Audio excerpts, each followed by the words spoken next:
Great. All right. Um, Maybe we'll get started here.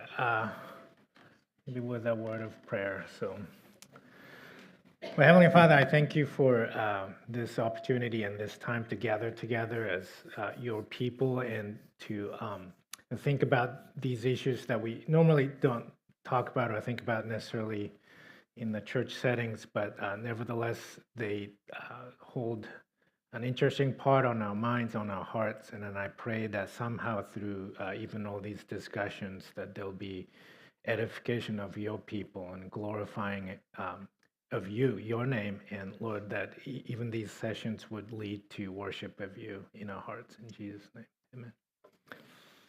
amen. So I even though maybe I proposed like a not so great plan here, I'm just still gonna keep going with the same plan. If you have another idea, please let me know. And let's see. Just to recap, like the last two sessions, the first one, we kind of try to introduce ourselves to the whole sort of creation evolution controversy, try to put that in a larger context, and we mainly talked about like the typical evidence or lines of arguments that I think evolutionists usually like to bring up. Last time was probably the most sciencey session, so thank you for putting up with that one. But that we try to think about sort of the total impossibility of life originating without a creator, and that's a point that I think even a lot of sort of evolutionists sometimes concede that there had to be something sort of special at the beginning, so much so that they would say things like maybe the first living cell had to be planted by some a highly civilized alien society from somewhere. I think that's a better hypothesis or theory than some of the other things they talk about. But anyway, I'm looking forward to the next three sessions starting tonight. I think we kind of go away from some of the more like strictly sciencey type topics, but today we want to kind of wrap up sort of the typical sort of evolutionism arguments you tend to hear, especially about human evolution and the age of the world. And we want to kind of switch gears from this point to sort of, instead of sort of defending or like trying to refute evolutionism, we want to kind of go on a more positive case for biblical creationism starting around tonight-ish. So that's kind of the idea. Okay. Welcome. Wait, oh no. What happened? I hope you feel welcome at this point. All right, that's good. All right, so I think I showed this slide a few times, but these are the two sort of worldviews we're talking about. And tonight, like we said, we want to focus on the stuff people talk about for evolution, human evolution, which might be the most important part of evolutionism that we actually need to discuss. And like what can we say about the age of the world, age of the earth, and that kind of stuff. And then sometimes there's a slightly different variation of what I would consider biblical creationism there. And that second slide actually is more relevant to tonight's discussion than the two sessions before, because I think we're going to talk about, could there have been any time before the sort of 7,000 year history, biblical history began or not. So we'll look at that kind of stuff.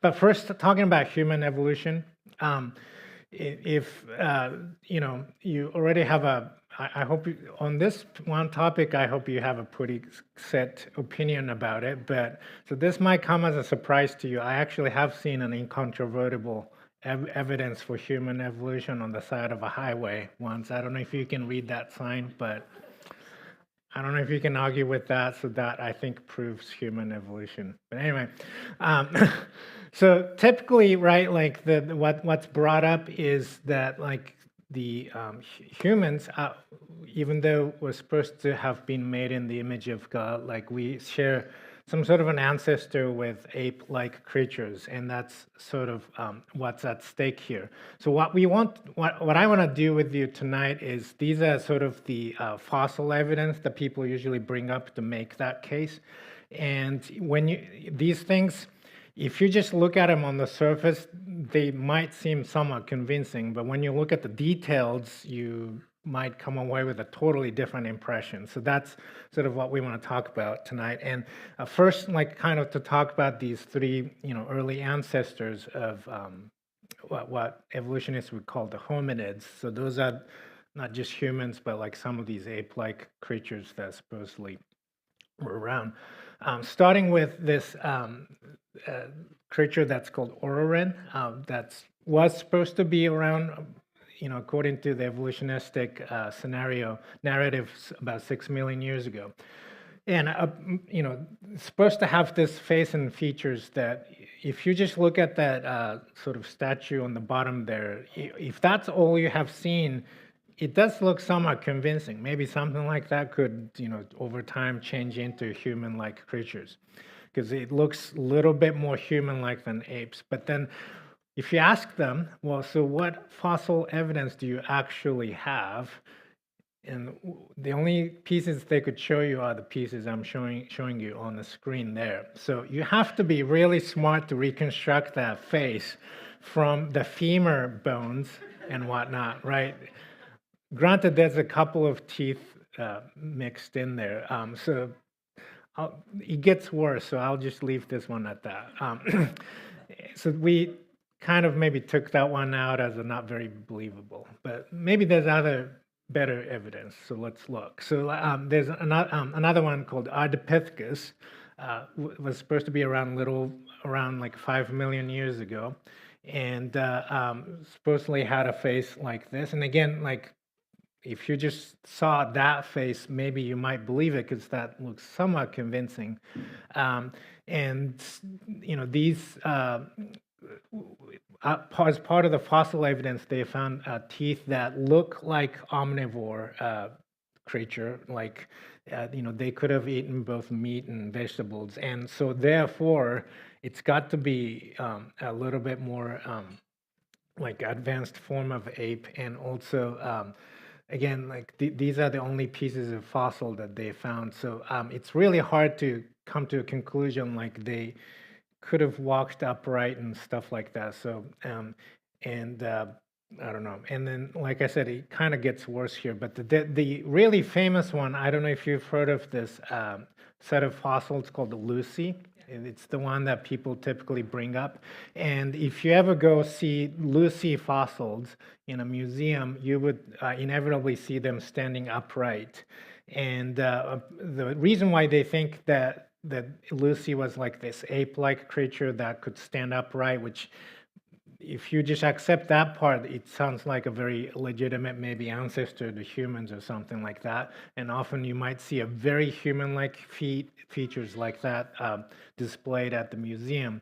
But the only pieces of actual fossils that they have found are the pieces that are brown. So the white parts of that skeleton are just based on their imagination, basically. And then if you especially pay attention to the feet, there's like a piece of a toe bone that was supposedly discovered, but most of the feet, as you can tell, it's all white, which means none of that was found. Okay, so like you might wonder, like, well, then why do they say that these things actually walked upright? Well, that comes from this is a really funny part. Most of those bones were found in northern Africa, where that arrow is pointing at. And then in the Central Africa, about exactly 1,000 miles away, they found a fossil of footprint that's supposed to be in the same geologic layer as the time that they think Lucy was alive.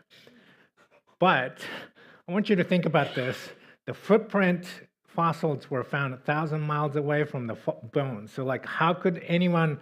Let's just accept that that was 5 million years ago. Just whatever. But even if that was true, like, how could you possibly be sure that those two went together, right? Because I don't know how often you walk 1,000 miles and whatnot, and then it's even if they do walk that long, like you can't be sure that it's the same individual. So like that feed part is totally made up. And another thing that usually they don't share with you is in that same area there has been the Central Africa location, that is, they have found a fairly complete human skeletons too. So chances are that footprint was probably left by some human person. And there's some other sketchy things about the hip bones and whatnot, but maybe just for time's sake, I won't get into that because, like I said, it gets worse. So that was the Lucy and whatnot. So and maybe if we take a look at a little closer ancestors, right, like the creatures that they put categorized as the Homo genus. So we're supposed to be like Homo sapiens. So like we're supposed to be in the same genus. So it's supposed to be very close to humans. So those are the blue skeletons up there. So we're going to take a look at some of those, like this Homo habilis, and it's so called that because this was supposed to be the first human ancestor that like very obviously started using tools based on the fossil evidence. But again, the same trend. If you ask them for fossil evidence, that's all they could show you are those pieces. Now, to their credit, right, very close to, basically at the same site where they found these fossil pieces, there are a lot of evidence of like tool making, okay? But what they don't tell you is in the same area, there's actually still like sort of native people that even in early 20th century lived in huts like that. And in that culture, it's not unheard of to go and hunt apes and eat them, like, Indiana Jones situation. And so they actually found a whole bunch of other dead animal skeletons, not just apes, but other animals on that same site. So if you weren't so biased about like trying to prove human evolution, I think the reasonable conclusion anybody would come to would be that there was a settlement of like people, human, some years ago, and they hunted all these animals, including apes, and that's probably why they found ape skulls at the same place, and that's why they found all the tool making evidence at the same place. So that makes sense to me, but this is supposed to be an ancestor to humans. And then another one, Homo erectus used to be called Steganthropus erectus, but more commonly known as the Java man. And again, if you just looked at what the so-called Java man was supposed to look like, this recreation of the face, it does kind of look convincing because like he kind of looks maybe half ape and half human or something. But before we talk about the fossil evidence, this was discovered by scientist, or I don't know, I hate to call him a fellow scientist, but Dr. Dubo or whatever. But it was a really interesting timing when he made this discovery. His research grant was running out, so he had to like publish something like right there and then, or he wasn't going to get the next renewal period. Which, as a fellow scientist, I totally understand that feeling because my current grant runs out in another year, so I have to publish something right now. Help me, Lord. But anyway, so it's a little bit dubious of a timing that like he kind of found these things. And then what did he find? So he found fossils, fossils that looked totally 100% human. And then he found parts of a skull that looked like either a large monkey or ape. supposedly at the same location. And the idea was if the skull kind of looks apish, but the thigh bones were totally human, that means that's an ape that walked upright like humans. So that must be an ancestor to humans. Well, again, the details that they don't share with you is that these things, the skull cap and the femurs, the thigh bones, they were found 50 feet away from each other. So I mean, like, I don't know what the standards are in the forensics world or like police investigation, but if the two bodies were found 50 feet away, I don't know that you can be sure that they belong to the same individual for one. And in the same area, there has been a true human skeleton sets that have been found. So again, the most likely scenario explanation for this, unless you're really stuck on proving a human evolution, would be that those are legit human femurs, and there was probably some apes that died or monkeys that died or possibly could have been eaten by the humans. That's a lot more likely scenario and explanation than this being a Java man. And then of course we can't end the human evolution discussion without talking about the famous Neanderthals. So like we'll address that, and they keep coming up with articles which I think are pretty accurate that talk about so-called Neanderthals having like really sophisticated culture, like they had a practice of having funerals and all of that, very much like humans. And what are the chances that they were actually just humans? Because the main thing that differentiates them from us are features like the eyebrow ridge is really big and whatnot. And this part of the human skull is really an interesting part physiologically, because it's parts of the skull that could sort of keep growing if you age to be if you get to be really old. So I wonder, though, some of the Neanderthals that we think were Neanderthals might have been humans that lived past the typical lifespan that we see today, right? Then we would observe that feature. Plus, I know somebody in Hollywood that might be confused with. so, you know what I'm saying? Like, just because your skull looks a little different than typical person, which I think he's a great actor, but you know, is that necessarily a separate species? Especially when there's so much evidence that they acted like humans and they definitely intermarried with so-called, human ancestors or humans. Anyway, so probably they were just Tommy Lee Jones ancestors. Okay, and so there goes Neanderthals. Another set of human evolution evidence comes like this, sadly, that what's known as Piltdown Man had this like jaw that supposedly looked like ape, but the skull looked human-like. So like maybe this is a like really, really smart ape with big brain and whatnot. But a fossil business is a business. When you find something really interesting, you can really make a good big bucks off of these. And unfortunately, somebody had this malicious intent to just file down the joints of orangutan lower jaw bone, and then so that it fits with a human top skull in Piltdown Man.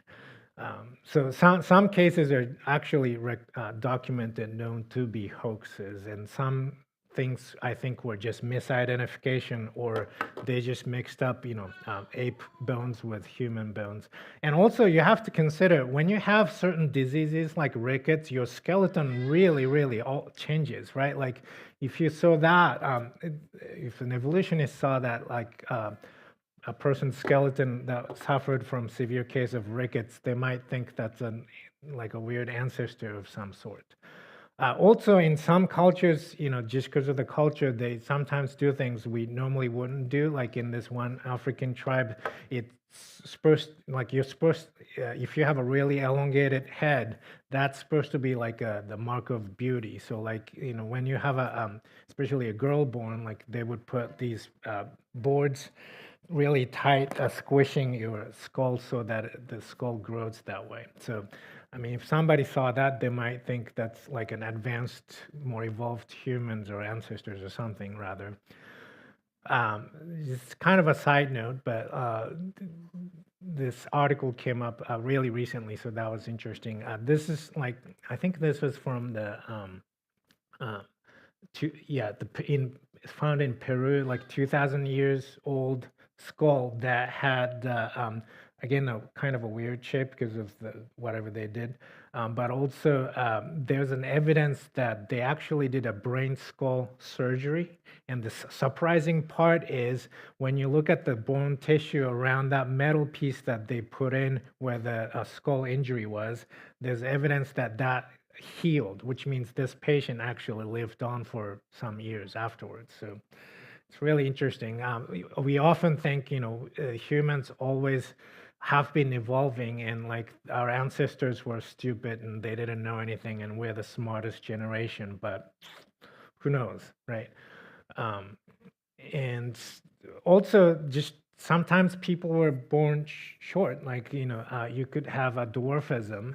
You could probably prove human evolution just from the Chronicles of Narnia cast if you really wanted to, if you, if you're really stuck on that view. So like all those things you have to consider when you look at these skeletons. Also if you have arthritis, severe case of that, if you just found your grandma's skeleton, you might think that's not human or something, right? And so those are things that you have to really consider when you look at this evidence. So in totality, I think creationists would say that human evolution evidence, they completely fall into one of these three categories. Either they were just 100% human skeletons or bones, or 100% ape skeletons, or some cases are known to be hoaxes.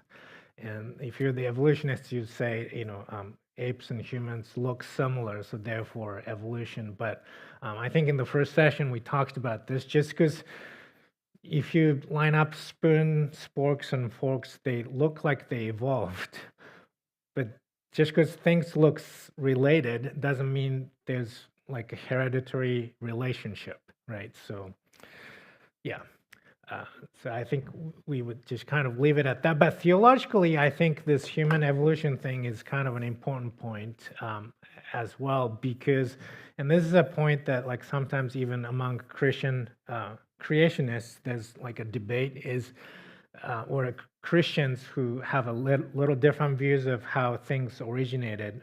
There's a debate sometimes, and that has to do with was there death before the fall? And then to me personally, anyway, this is the one point that like I think like I shared with you, I'm a creationist, but like I can't ever really step the boundary from that to become an evolutionist, partly because of a passage like this, which seems to say that Paul seems to say that through Adam's sin, sin entered the world, and that's how death was introduced. So if there was all this death before the fall, like what did Jesus sacrifice and whatnot, what did that accomplish exactly if there was already death before the sin? Now, this is actually, when you think about it, it can become a pretty complicated point to think about because, like even in the Garden of Eden, maybe Adam stepped on a bug and that bug died. That could have happened.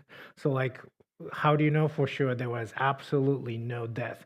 I think an important point to remember, and I don't think this settles all the questions that Christians have, but at least in my mind, I think it does. At least in the Hebrew culture, from what I read, it seems like in their culture, what they consider to be alive are the animals that actually have a respiratory system like we do. We breathe air in and out. So by that classification, for instance, like fish, you don't really consider that alive, even though, biologically we know they're alive and swimming. They don't breathe air in and out. So, when you go and kill a fish, that's not really like killing. It's almost like harvesting a piece of tomato or something like that. Same thing with insects, right? They don't breathe air in and out. They just have a passive diffusion of gas. So in that classification, Hebrew classification, you wouldn't consider them alive, or even like germs or bacteria, right? Those things you don't consider them alive by that classification. So I personally think that I'm sure it was death of that sort of things, like your germ dying in your guts or something, even before sin. But I don't know that there was death of uh, what we would consider alive by the Hebrew standard before sin. But that's an interesting point that we could discuss. But the rest of the time we've got, I want to talk about the age of the universe issue. Unless there's people have already questions about the human stuff. Yeah.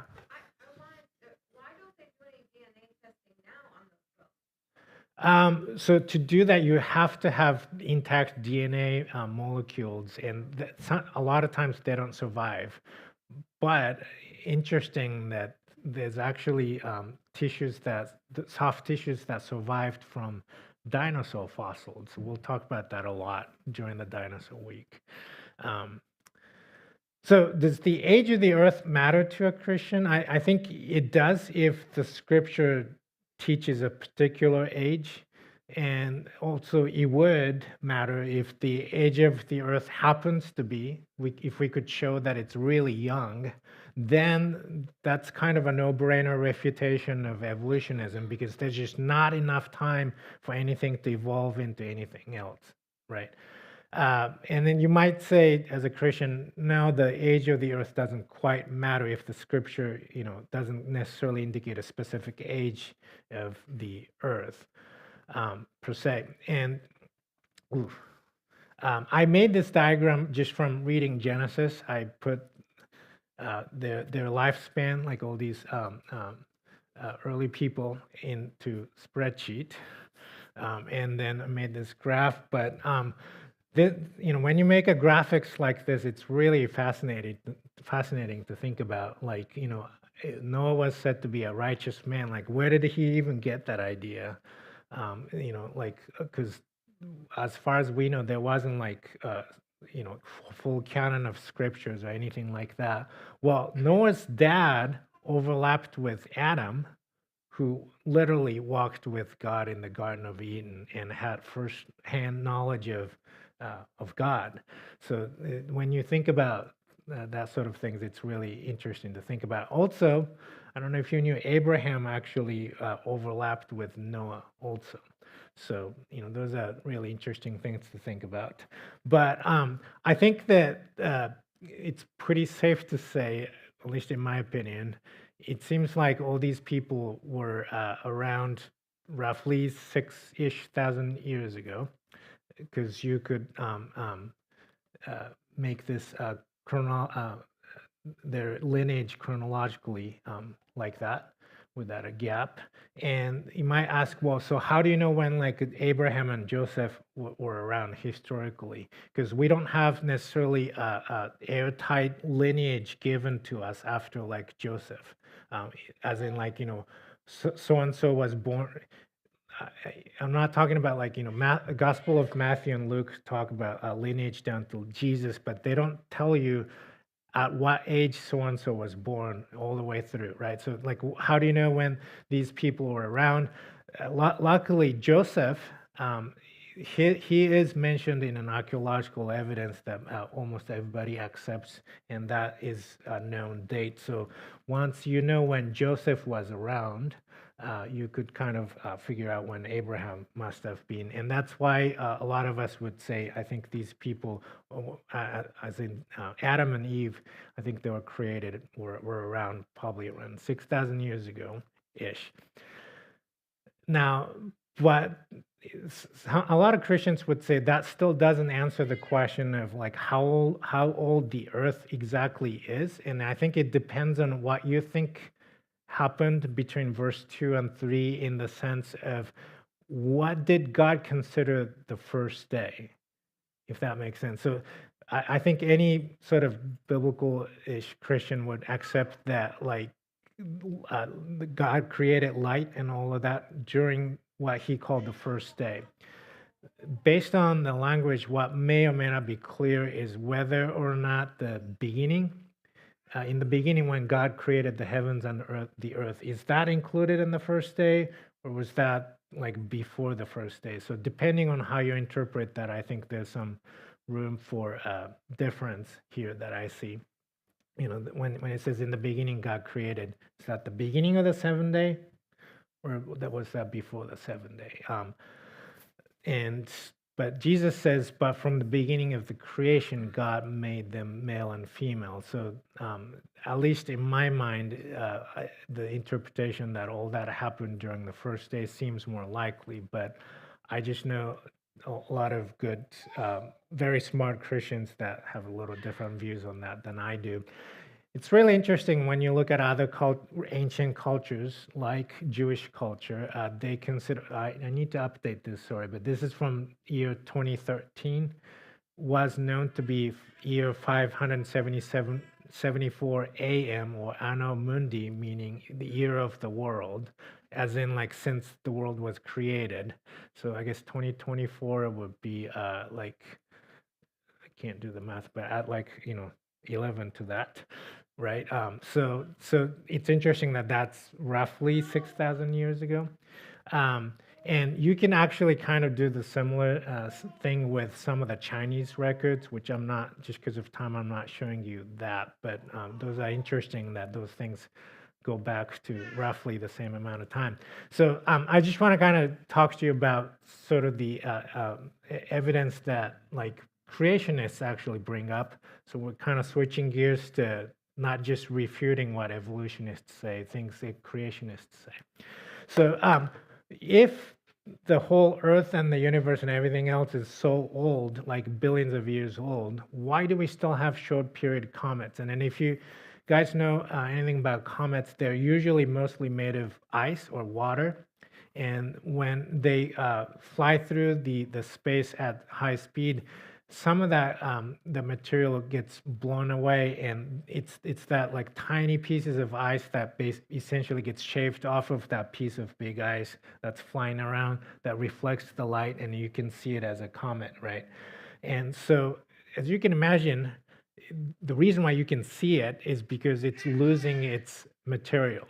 So they have a very definite lifespan. Does that make sense? And typically, most astronomers say their lifespan is something like 10,000 years. So the fact that we still have them is pretty weird if the solar system and whatnot is many billions of years old. And what they usually come back with is they say, well, there's a mechanism by which these comets are still being formed. We've never seen that happen in our solar system or anywhere where we can see, but they say, well, we pretty much know the universe is 20 billion years old, so they had to be made somewhere. So they came up with a theoretical source called Oort cloud, is the sort of the magical place where comets are born, and somehow, I don't know why, but they come to our solar system somehow. Anyway, it's an interesting idea, but I just want you to know there's no actual experimental evidence. This is a type of a thing that maybe we don't think about, but when you find these crystals called zircon crystals, they contain, because of the way that do the radioactive decay, where like they emit radiation, they make helium gas, and that gets trapped inside and whatnot. And we can very accurately measure how fast that helium gas escapes from the zircon crystals. Okay, and that's at a very predictable rate. And it should only take so many millions of years for all of it to have escaped any zircon crystals you can ever find. But we find that a lot of them have a ton of helium in them, which means they definitely could not be billions of years old, right? This might not be the strongest one, but you guys might have heard that the sun is shrinking, which means it used to be bigger. So like, not that that shrinkage is for sure happening at a constant rate forever, but if it used to be bigger, if you go back so many billions of years at the same rate, it would have been so big that these planets should not have been able to exist because it would have been so close to the sun itself. Other more close to home example, like why are the mountains still here? And this argument comes from, when we know this, when it rains, right, like it erodes the mountains and the hills and whatnot. So all that sediment eventually goes to the ocean.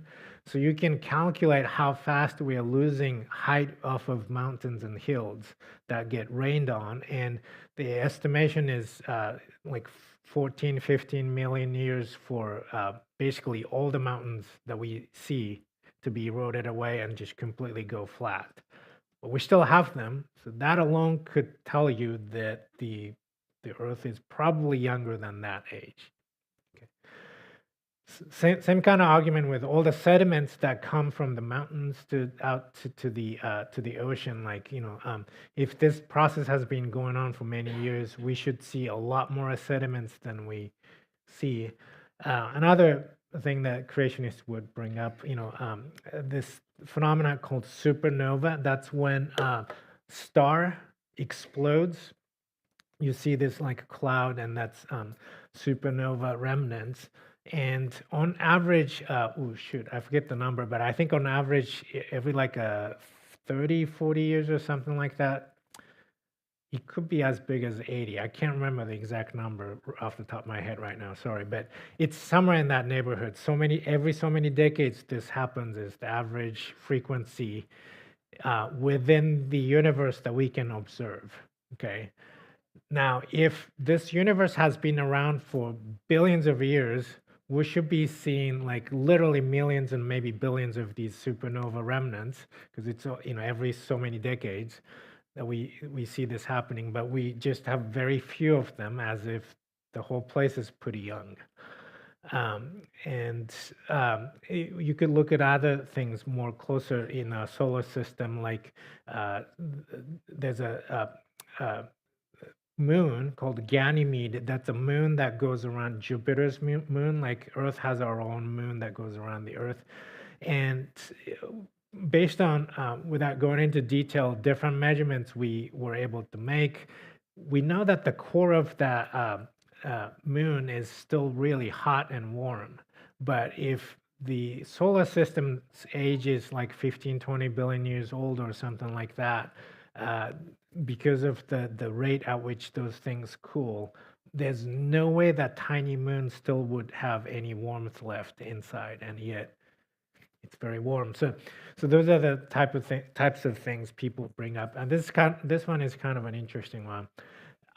Speaking of moon, our own moon, gets hit by meteors and whatnot all the time, and of course that creates dust, right? And that happens again at a predictable rate, like so many times a year or whatever. So assuming that the moon is the same age as the Earth, like 4.5 billion years old, when the Apollo mission went there, they were really concerned about how thick the dust layer would be, because that's been, they assume that's been going on for billions of years. So the dust layer must be so thick that they figured, they had to make these like pad thing underneath the legs of the landing gear so that it wouldn't sink into the dust. It turns out there's only like less than an inch layer of dust when they actually first got there. And that was part of the rationale for the design, that this landing gear's ladder was like kind of short, because they figured at least that much would probably sink into the dust, but there's only like an inch or so thick layer, which when I was in college, I had a roommate we got off the street that accumulated about that much something in his bedroom in a month. So, like who knows how old the moon is, I guess. Other things that people talk about, Saturn's rings is a really beautiful creation, but it's a really intricate system of tiny little pieces of ice and rocks that are held in a certain position, and that's what you see as the ring from like where we see. It's a very delicate system. So it's really interesting. Oh no, the video is not playing, but there's uh, there's probably some sort of a sermon in here, but like all these tiny little pieces of ice and rocks, they're shepherded by these two moons that go around, and because of their gravity pull, they put the little pieces of those dust and whatnot that go out of alignment into the right alignment, so they stay in that Saturn ring shape, which is really interesting that that actually happens. Um, so, but we see how unstable this whole system is, and based on that, like this just cannot be billions of years old. Um, but if you tell all that to an evolutionist, they might come back with these things. Maybe just because of time, I'll mainly talk about the distant stars because that's a really interesting one. But I'll maybe, unless there's questions at the end, maybe skip the radiometric dating carbon stuff, except I'll just say that, and I'd be happy to talk about this, but like, ooh, uh, I'll just get through to that part. It's kind of like the same question as if you saw a candle lit in the room, and if somebody asks you, like, well, can you find out how long it's been lit? And it's sort of the similar question when you use carbon dating or radiometric dating method to determine how old something is. So without going into the details, unless people have questions at the end, the only things you can really accurately measure are the current height of the candle and how fast it's burning. Those things we can measure pretty accurately and precisely. But to decide how long it's been lit, we need to know how tall the candle was to begin with. And we need to know that no wax was added or taken away for any reason during that whole time. And you have to make all these assumptions that may or may not be true. And so what happens is if you apply this method to things that are of known age, a lot of times they come out to be really off. Like the answer here for the living snail shell would have been 27,000, would have been like 1 year old at most. But the carbon dating gave 27,000 years old dates and whatnot. And so the practice is if the carbon dating date supports the theory you were trying to talk about in your publication, you put it in the main text. And this is coming from an evolutionist. If it doesn't totally contradict them, then you might not put them in the main text, but you put it in the footprint.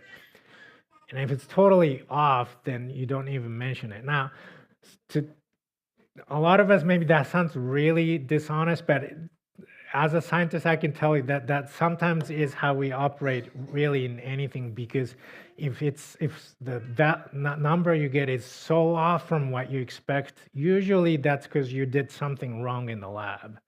So part of that, I can understand why they would say this, but nevertheless, that's the practice, okay? So it's no wonder that you don't ever see ages or dates that you would more agree with, maybe like a creationist perspective. Wish I had the time to talk about this one, but this one is really, the age is really old. The right age would have been like 40 years old, but the potassium argon dating method gave you 8.5 million years old. So the summary of all of that is when people try sample of known age, a lot of cases we see that the radiometric dating method is not very accurate at all. But when we have samples of unknown age, like, I don't know, like a dinosaur fossils, we pretend like it works 100% of the time. So that irks me a little. But the last one I really, just to finish off, wanted to talk about is the distant stars, because I think that's the one thing that in my experience, convinced a lot of Christians to believe that at least maybe the universe could be really, really old. Maybe not the living things on Earth God created very recently, like 6,000 years ago, but everything else might be old. It's based on the distant stars, and there's an interesting verse to share with you about that. So to talk about this, you have to know something about what's called Doppler effect, and it's not really complicated, because when you hear cops coming, hopefully they're not after you, or or an ambulance coming, and hopefully again they're not for you. But when those source of sound is coming towards you, they have a certain pitch. But when they're going away from you, the pitch is different. That's called Doppler's effect because when the source of either sound or light is coming towards you, that wave of sound wave is compressed. So that's why you get a different pitch. When they're going away, it's expanded, so the pitch is different. And hope that makes sense. The same thing happens with light. And so if something is coming towards us, it would the light would shift more towards bluish color. And if something is going away from us, it would look a little bit more red. And it based on that red shift that people, first of all, decided that Big Bang happened because the whole universe has been the assumption is expanding ever since the Big Bang, and all these stars' light seems to be red shifted, so they're going away at a certain rate. So that's what people think. And so it's I guess one way to interpret that red shift, which by the way seems to be a real thing. Okay, red shift from the stars seem to be a real thing. So one explanation could be that the whole universe has been expanding for many years. So that's one explanation. And I accept that. That would create a red shift. But there could be another explanation for seeing red shift. If somebody were to stretch out the space between the star and us, the observer, if somebody was able to stretch out the space or the universe, then remember that wave would get expanded, so you would actually see a red shift. It's really interesting that many places in the scriptures, I'm just giving you one place, God talks about, I think like 4 or 5 times, how he stretched out the heavens when he ordained the stars. So I don't know exactly why he did it this way, but like if he made the earth and the stars and then he stretched out the heavens like he says, that would result in a red shift that we see today. So usually the argument goes, based on the red shift and whatnot, we could kind of tell these stars are so far away that light would have to spend so many billions of years to get to us because they're like many billions of light years away. So therefore the universe at least the universe has to be pretty old. Could be so, but then again, maybe God just stretched out the heavens, right? So that's pretty much what we have for you, and I want to get into questions if we have any. Yeah.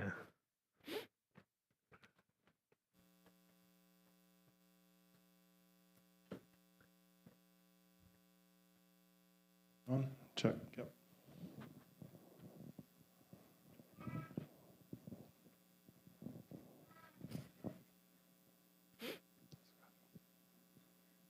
I have read that they have gotten DNA from the different Homo sapiens species, the erectus, the florensis. Do they actually have DNA from those? Like some of the examples, like Homo erectus, and that there might be, but not that I know about. Doesn't mean that there isn't, but I don't personally know of any from those human fossils. For one thing, you can find a lot of fossils out there, but the human fossils are some of the rarest things to find. So there's not very many to find to begin with, but yeah, as far as I know, I don't know that there is. Because I had just read last week that they said that the DNA from Neanderthals has mixed with humans. Right, yeah. Neanderthal skeletons, yes, I've seen that they have DNA and whatnot, but like Homo erectus and whatnot, that's a little bit further back in the ancestry tree. Those ones, there might be some samples people found. I just don't know of any personally.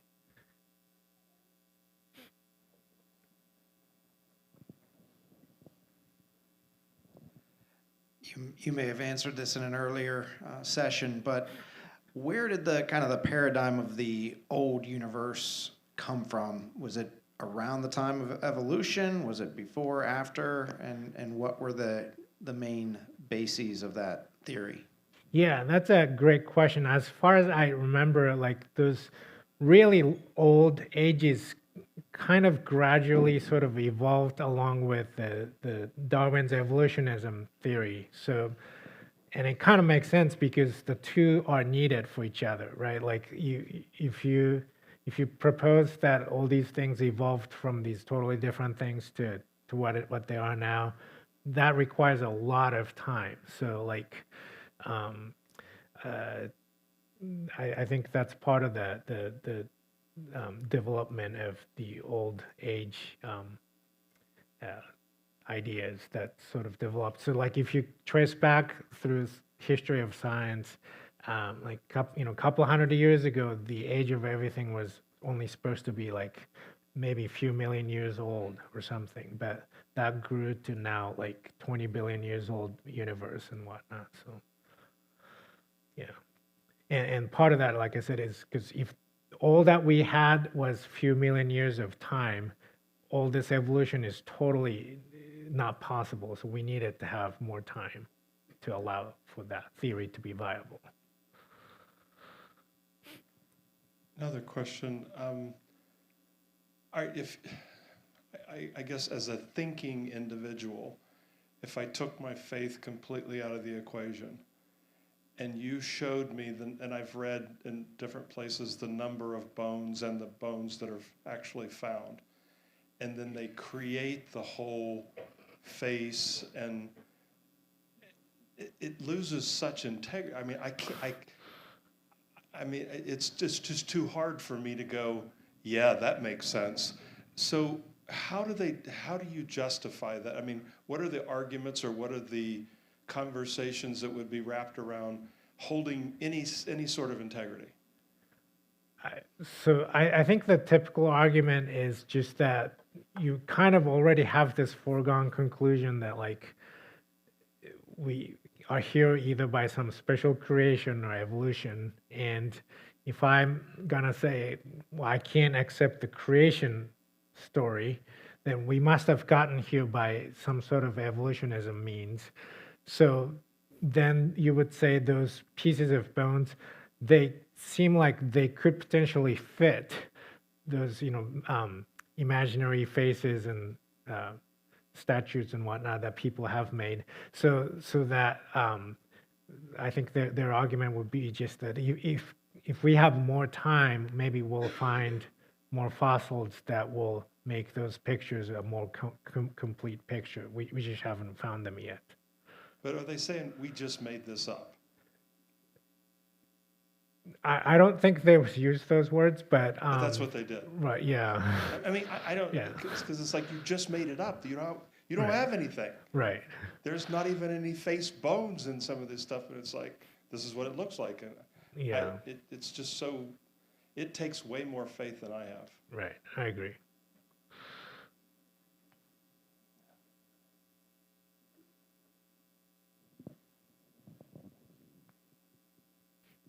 So yeah, but the human evolution stuff is kind of maybe closer to my heart and maybe to a lot of us because that's the part of evolution story that like has a lot more direct implications on what we think about the gospel, what we think about like the impact of the fall.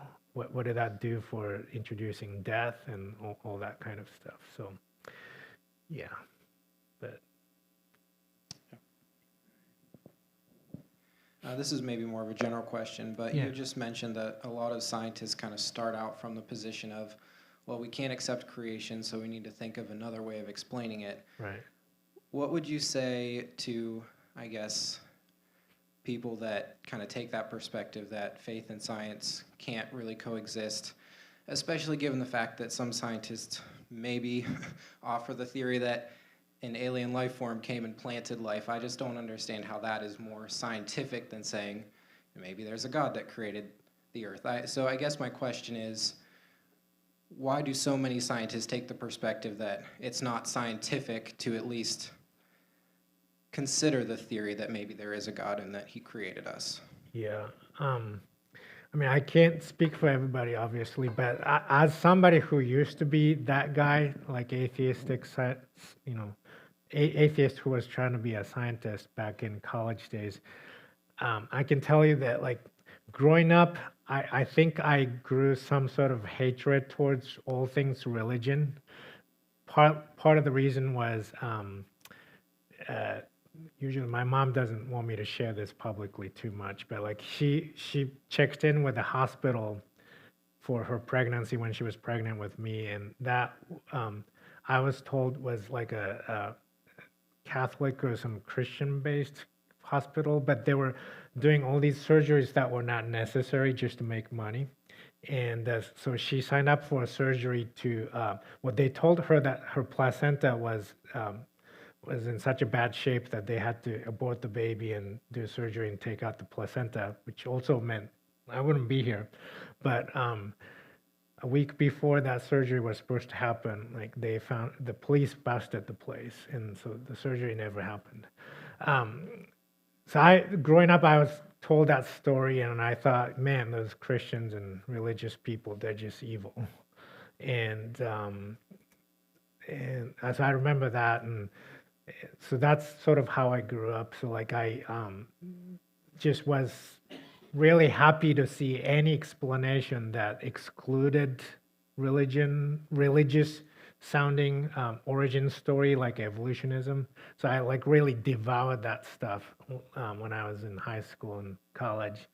And so I think a lot of it kind of comes down to, at the end of the day, more like emotional, spiritual reasons. Because like once you're so entrenched in that philosophy, it's really hard to get out of it. And I think in the last session I mentioned the first time that one creationist rocket scientist guy told me about the polonium-218 radio halo stuff that we talked about.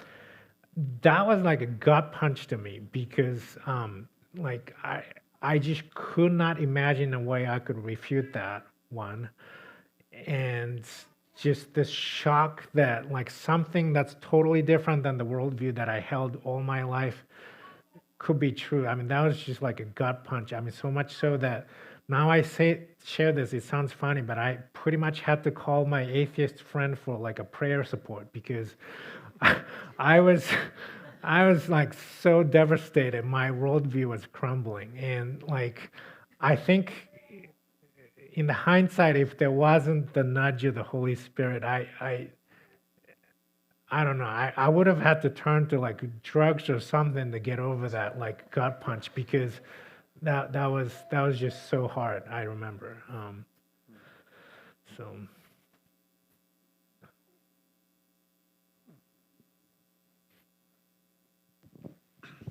You don't have to answer this question if you don't want to. Okay. Within the science community, because I am not part of that community, how often is bias injected into experimentation? Yeah, that's a great question. So, so there's like basic science and an applied science. And basic science, scientists usually are kind of looking at more what you normally think of as science. Like we have questions about how world works, and then like we try to answer this. Applied science usually has like some sort of an agenda or goal, like you want to make this drug, or you want to come up with a better way to build a bridge or something like that, right? I'm a medicinal chemist by training, so like I kind of understand sometimes there's a little bit of bias towards us wanting to see our drug candidate work out. I totally understand that, emotions and all of that. But in practice, I feel like, at least around me, I haven't seen any egregious bias or anything like that. But when it comes to a little bit more philosophy-based parts of science, like evolutionary biology, right? Like, because that's all based on this philosophy of evolution.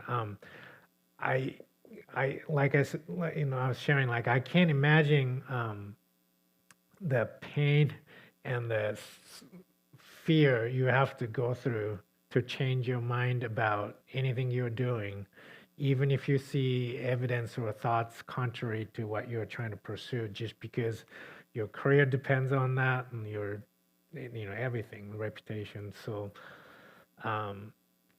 yeah, like, I don't know exactly what goes on in the daily area, because I haven't worked in that part of science. So yeah, to be fair. So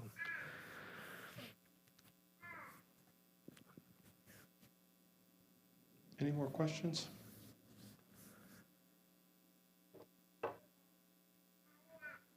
but I can tell you, last time I showed that, like, one footage from a picture from that one documentary about the origin of these amino acids, or like life building block molecules being created in this elaborate apparatus at the guy that was studying that stuff. I I could always tell he had a chip on his shoulder, like, about creationism and stuff like that, because I got to work with him directly. Um, Otherwise, he was a nice man. He was nice enough to let me borrow his ammonia tank. But yeah, like, that was his whole life, to prove that, like, life, it's actually not that difficult for life to evolve on other planets. That was his research. So yeah, like, some of the things he was asking me for help and advice as a chemist, I'm like, this is kind of a stupid question to study, because as a chemist, but then I can understand why you want to study it, because, like, you want to show this thing that kind of implies that things can evolve out there too. But I don't think I'm explaining that very well. But yeah, so I've seen a little bit of that, I guess. So anyway, but well, next week is flood stuff and the world before the flood. Super exciting. So if you come up with any subtopics or something that I haven't touched on, please send requests, because I want to try to have time for that, especially in the last session. So thank you, guys.